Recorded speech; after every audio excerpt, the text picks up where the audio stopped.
Olá e boas-vindas a mais um mergulho profundo. Hoje, a nossa missão é desvendar o verdadeiro tabuleiro do atual conflito no Oriente Médio. A gente está vendo uma teia que se tornou muito mais complexa do que as manchetes costumam mostrar por aí. Com certeza, o cenário mudou drasticamente, né? Exato. E para quem está ouvindo a gente agora, vamos usar como base uma compilação de documentos e relatos recentes. A ideia é entender como essas linhas de frente se expandiram, sabe? As novas alianças, os bastidores diplomáticos que envolvem, tipo, cifras na casa dos bilhões. E são bilhões mesmo, um jogo de xadrez financeiro e militar. Pois é. Mas, antes de entrar nos detalhes de fato, é super importante estabelecer um ponto de partida aqui. Os países, as figuras políticas e os eventos que a gente vai analisar hoje são temas altamente polarizados. Uhum. Geram debates intensos. Muito. Então, o objetivo deste mergulho profundo não é tomar partido de jeito nenhum. A gente não está aqui para endossar visões de direita ou de esquerda, nem para julgar moralmente quem está certo ou errado. Perfeito. O nosso foco é puramente analítico. A gente vai relatar os fatos que estão nas fontes e tentar entender a engrenagem por trás disso tudo. Isso aí. E para começar a entender essa engrenagem, imagina a seguinte cena.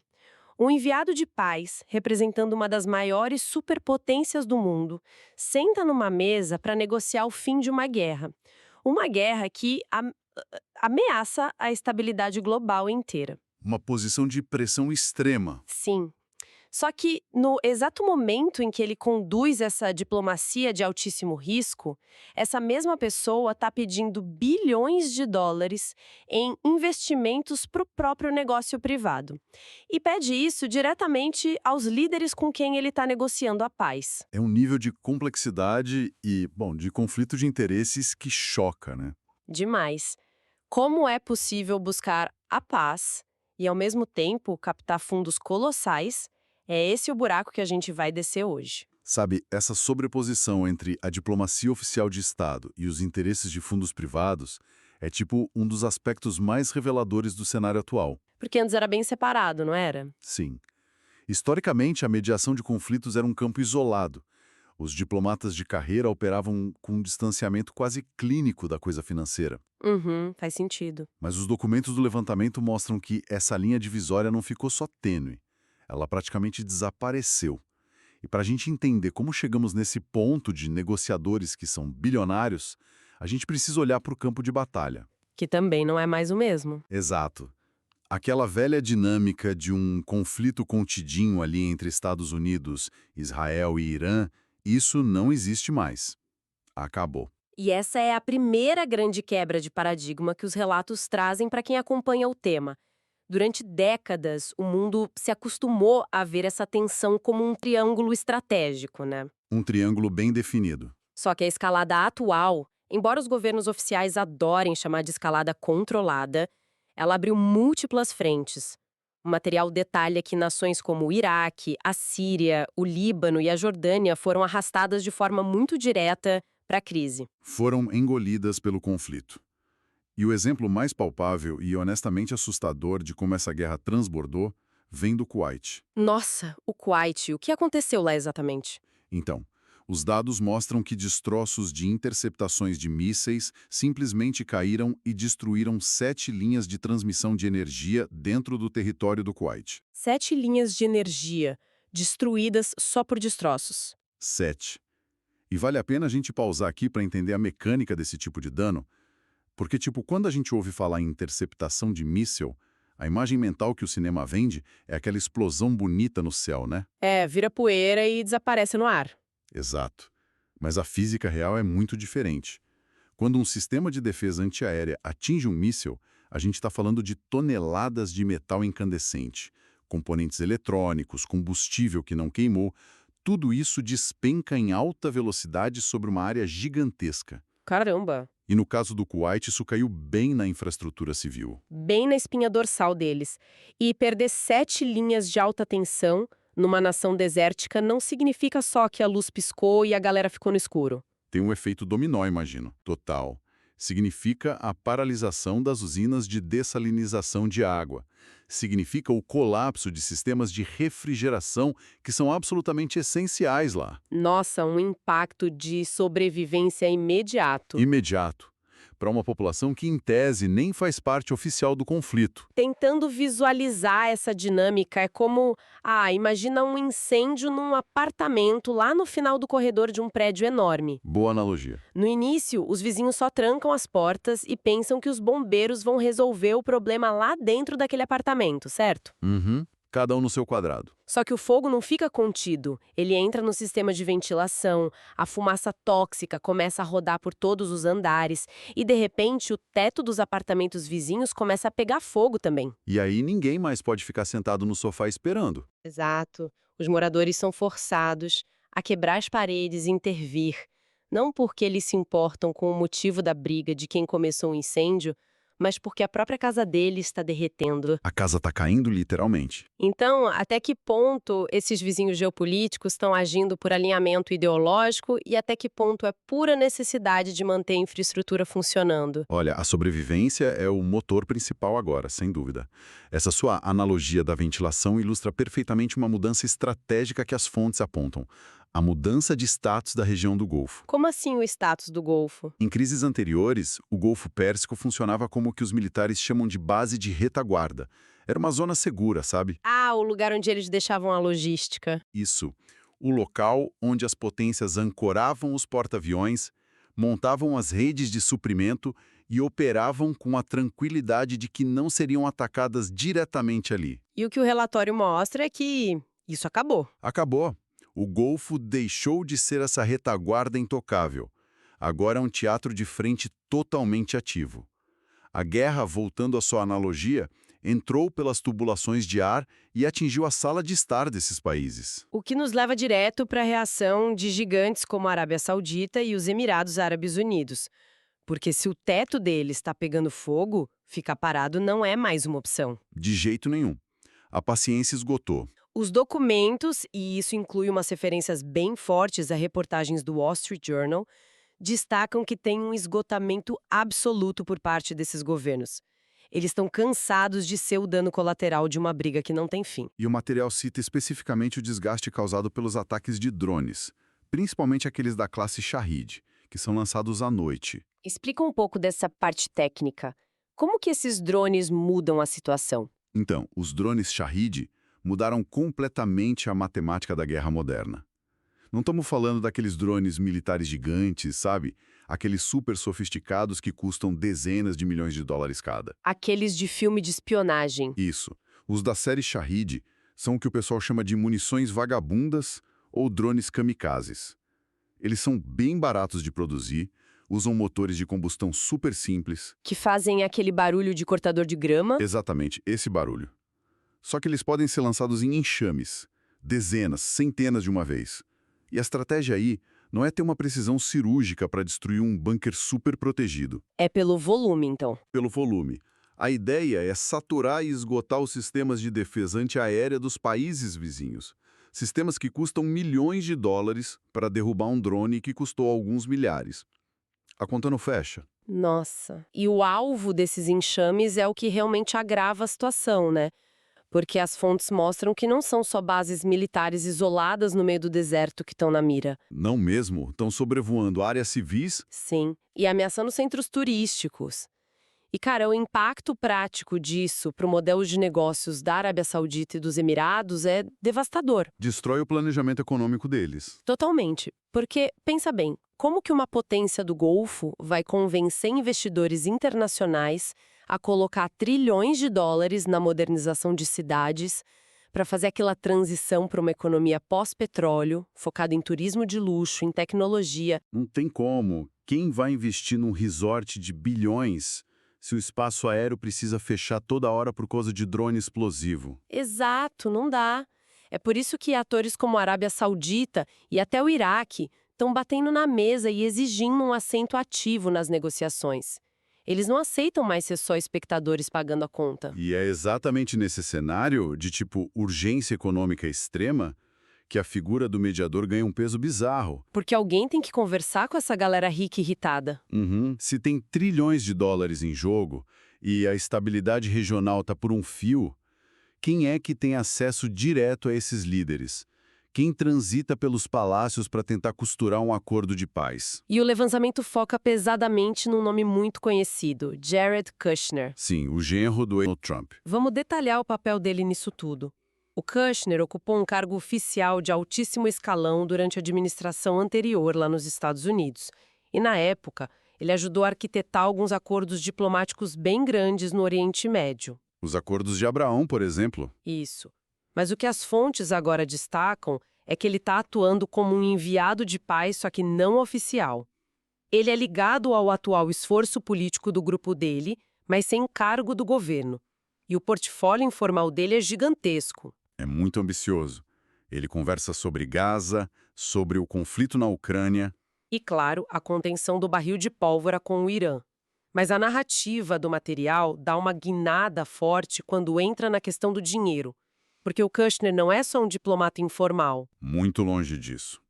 Quando ele saiu da Casa Branca, ele fundou uma empresa de private equity, a Affinity Partners. Explica rapidinho o que é um fundo de private equity, para quem está ouvindo a gente e não é da área financeira. Claro, um fundo de private equity é basicamente uma estrutura de investimento que capta muito dinheiro.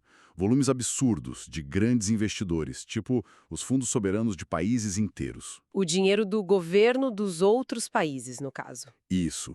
Eles pegam esse capital, compram participações em empresas privadas, tentam valorizar essas empresas e depois lucram muito com a venda. E o detalhe crucial que o levantamento traz é que, logo depois que ele saiu do governo, o Kushner garantiu um investimento de 2 bilhões de dólares. 2 bilhões? 2 bilhões de dólares da Arábia Saudita para ele gerir no fundo dele. Caramba! E a situação fica ainda mais intensa. O material relata que agora, neste exato momento em que ele está viajando pelo Oriente Médio, fazendo reuniões diplomáticas para apagar esse incêndio regional, Sim, as viagens de paz. ao mesmo tempo ele está ativamente buscando mais 5 bilhões de dólares em investimentos de governos dessa mesma região para o fundo privado dele. É um conflito de interesses colossal. É um volume de dinheiro que a gente mal consegue conceber. Para colocar em perspectiva, seria tipo, imagina um árbitro apitando a final da Copa do Mundo. Certo? Aí no intervalo do jogo, ele marca uma reunião no vestiário com o capitão de um dos times. Para pedir um empréstimo milionário. Exatamente. Ele pede um empréstimo milionário para o próprio negócio e na mesma conversa eles debatem os critérios de como ele vai marcar as faltas no segundo tempo. É a tempestade perfeita para dar o problema. Como garantir a imparcialidade de quem está apitando o jogo se o fundo de investimentos dele depende da boa vontade financeira de um dos lados do campo? A analogia do árbitro é perfeita, porque a questão estrutural que as fontes levantam é justamente como isso afeta as decisões geopolíticas reais. Porque não dá para separar a pessoa física do diplomata. Não dá.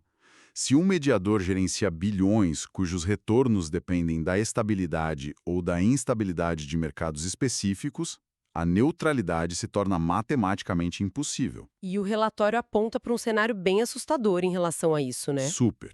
Sugere que essas oportunidades de investimento do fundo dele poderiam ser super beneficiadas por certas mudanças profundas na geopolítica, como numa situação hipotética de mudança de regime no Irã. Porque isso abriria novos mercados absurdos, contratos gigantescos para as empresas que o fundo dele investe. Exatamente.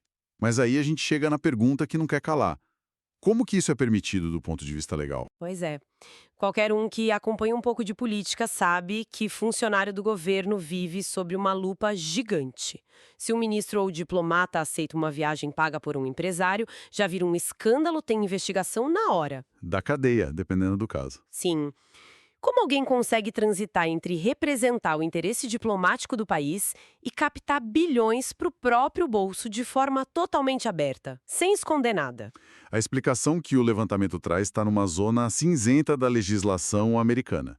Uma brecha que eles chamam de trabalho voluntário Trabalho voluntário. ou conselheiro não oficial.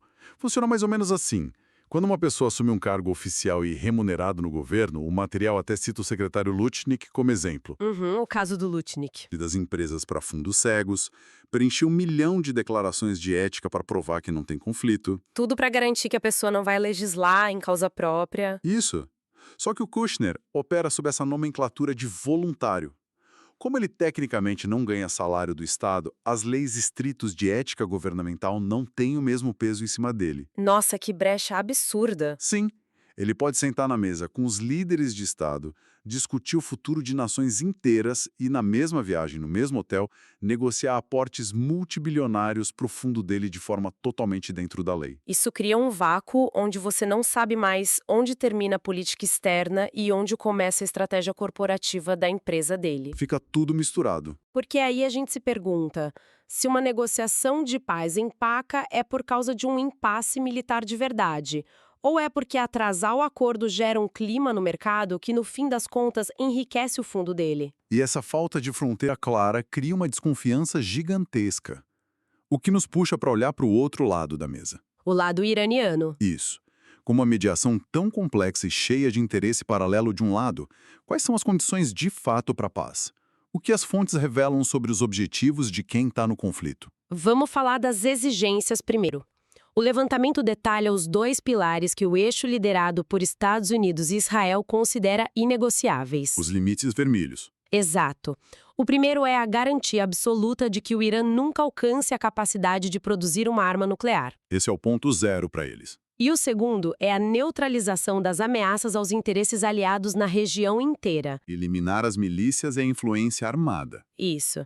Mas o próprio material destaca uma fratura bem séria aí. Os cronogramas políticos de Estados Unidos e Israel não estão alinhados. Eles têm dinâmicas domésticas muito diferentes, né? Pressões internas que não combinam. Sim, eleições, opinião pública.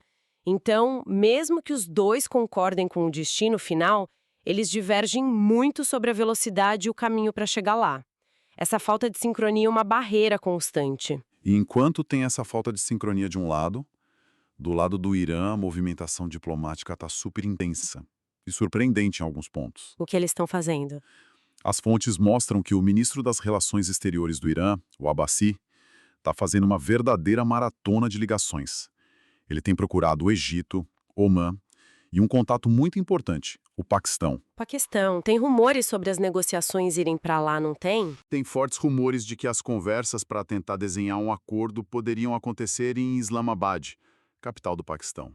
E estrategicamente, por que lá? É um simbolismo pesado. O Paquistão é uma potência nuclear, tem fronteiras muito complexas com o Irã e um histórico de mediação ali na região. Buscar esses canais paralelos mostra que o Irã já está planejando a longo prazo. Até porque o material diz que o planejamento estratégico de Teherã pensa em décadas, não em meses. Exato. O horizonte de tempo deles é outro. Só que quando esses canais iranianos tentam conversar com o lado ocidental, eles batem de frente num paredão de desconfiança mútua. Ninguém acredita em ninguém. Zero confiança. As análises mostram que os negociadores do Ocidente operam com a certeza absoluta de que os iranianos vão usar qualquer negociação de paz só para ganhar tempo. Para reorganizar as milícias e reabastecer as armas. Ou pior, acelerar o enriquecimento de urânio escondido atrás da fachada de que estão conversando sobre a paz. Mas, além dessa desconfiança clássica, as fontes expõem um problema mecânico no Irã que é muito mais grave, que é a falta de clareza sobre quem realmente manda. A divisão interna deles. O levantamento joga a pergunta na mesa. Com quem a administração americana está negociando de verdade? Porque o Irã tem uma estrutura de poder mega fragmentada. Tem o governo civil e tem os líderes religiosos. Isso. De um lado, você tem um governo civil com os ministros e diplomatas que têm um perfil até mais pragmático para sentar numa mesa. Mas, do outro lado, você tem a linha dura religiosa e a guarda revolucionária. E são eles que controlam o exército e as redes de milícias. Esse é o maior gargalo prático da diplomacia. Para explicar como isso funciona na prática, imagina o seguinte. O governo civil vai lá, senta em Omã ou Islamabad e assina um tratado lindo de cessar-fogo. Tudo certinho no papel. Tudo assinado. Mas se a guarda revolucionária, que age quase de forma independente, olhar para o acordo e achar que aquilo não atende à ideologia do regime, aquele papel não vale nada. Eles simplesmente ignoram. Ignoram. A complexidade não é só entrar em acordo com o Irã, mas garantir que o diplomata que apertou sua mão tenha moral para mandar os generais baixarem as armas no terreno. E é essa fragmentação absurda que nos leva à pergunta central do material. Se contra todas as probabilidades tiver uma assinatura de paz amanhã entre Estados Unidos e Irã, Uma paz oficial. e o conflito na região acaba?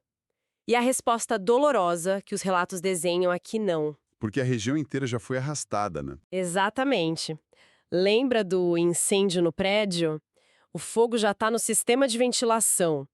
Um aperto de mãos lá em Washington ou em Genebra não conserta as 7 linhas de energia destruídas no Kuwait. Não repõe os danos de infraestrutura. E não convence a Arábia Saudita de que o céu dela está seguro contra enxames de drones kamikazes. A estabilidade do Golfo inteiro mudou de forma estrutural, arrastando essas economias gigantescas para uma disputa real por sobrevivência. A constatação final de tudo isso é que a arquitetura global de resolução de conflitos está sendo testada num nível de estresse que a gente nunca viu. Um teste de resistência pesado. Sim, a gente está assistindo a transição de guerras localizadas para um tabuleiro onde potências regionais, por puro esgotamento e risco de colapso interno, estão dispostas a agir por conta própria. Para resumir a jornada que a gente fez hoje, a partir desses documentos, a gente viu como um embate antes restrito virou um barril de pólvora regional, onde destroços caem e destroem energia no Kuwait, onde drones ameaçam o turismo e o fluxo global de capital no Golfo Pérsico. Uma escalada sem freio. E talvez a parte mais impressionante que discutimos hoje. Vimos como uma rede bilionária de interesses privados se infiltrou na diplomacia de alto escalão. O fator Kushner. Exato. Permitindo que enviados de paz usem brechas de trabalho não oficial para captar bilhões para os próprios fundos de investimento. Tudo isso no meio de um caos com frentes fraturadas e lideranças divididas que não conseguem nem garantir que um tratado seja cumprido. Olha, o que deixa uma reflexão bem perturbadora para quem está acompanhando a gente, e que vai muito além dos fatos dessa crise de hoje. Qual reflexão? Se as engrenagens da diplomacia estão cada vez mais nas mãos de indivíduos que também são gestores de grandes fundos privados, o que impede o futuro de ser diferente? O que impede que o próximo grande tratado de paz não seja mediado pela ONU ou por países neutros, mas sim por grandes conglomerados financeiros? Ou por bilionários do Vale do Silício? Exato. Será que a gente está caminhando para um futuro onde a paz mundial deixa de ser um direito garantido por políticas de Estado e vira um serviço privatizado, operado longe da visão do público e impulsionado, no fim das contas, pela margem de lucro de corporações gigantescas? Essa é uma provocação que explode a mente. Redefine totalmente como a gente enxerga a história sendo escrita agora mesmo, em tempo real. É a realidade dos bastidores. E para quem aprecia mergulhar a fundo nessas engrenagens invisíveis que movem o cenário global, fica aqui o convite para continuar acompanhando essas análises com a gente. Tem muita coisa para a gente desbravar ainda. Muita coisa. Se inscreve e ativa as notificações na sua plataforma de áudio favorita para não perder os próximos mergulhos profundos, afinal as peças no tabuleiro não param de se mover e entender o jogo é apenas o primeiro passo. Um abraço e até a próxima exploração.